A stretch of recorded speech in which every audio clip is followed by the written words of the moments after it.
ပွဲစားပြီး10မိနစ်မှတင်ဒိုင်ပွဲရက်နဲ့ရှုံးနေခဲ့တဲ့ဘရင်ကြီးကော်နာတက်ခိုင်အားကစားအစီအစဉ်ကိုတင်ဆက်ပေးနေတဲ့ K Side ဂျာနယ်ကနေပြန်လည်ကြိုလိုက်ပါတယ် UFC ရဲ့ကြီးကျယ်ဆုံးစူပါစတာကော်နာမရီကောရဲ့နှစ်ပေါင်းများစွာစောင့်မျှော်ခဲ့ရတဲ့ကမ်းမတ်ပွဲကတော့ပရိသတ်တွေရင်ကွဲရလောက်မဲ့စိတ်ပြက်စရာရတဲ့နဲ့အတူပြီးဆုံးသွားခဲ့ရပါတယ်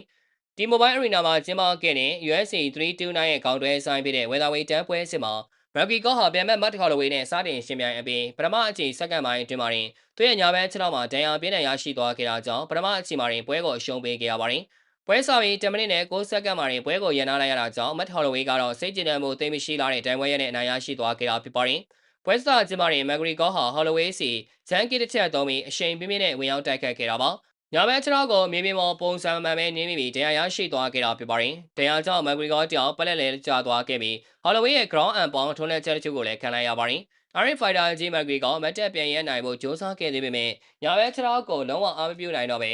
ခဏအကြာမှာဂျိုးအိုင်းချမ်းမြေပေါ်မှာထပ်ပြီးတော့လဲကျသွားခဲ့ပါတယ်မက်ဂရီကောနောက်တစ်ချိန်မတ်တက်ပြန်ရဖို့ကြိုးစားကြည့်မှာတော့ဒဏ်ရာချင်းတွေကဆိုးရွားနေပြီဖြစ်တာကြောင့်ဒိုင်လိုကြီးကပွဲကိုချစ်ချင်းရန်နာဖို့အဆုံးဖြတ်ပေးခဲ့ရတာဖြစ်ပါတယ်အသက်35နှစ်အရွယ်မက်ဂရီကောဟာခြေထောက်ကျိုးတင်ရာကိုကူးတာရင်တရားစွဲဆိုမှုတွေကိုရင်ဆိုင်ရင်းနဲ့ UFC ဂျိုးဝိုင်းနဲ့3နှစ်ကျော်ကြာဝေးကွာခဲ့ရတာပါ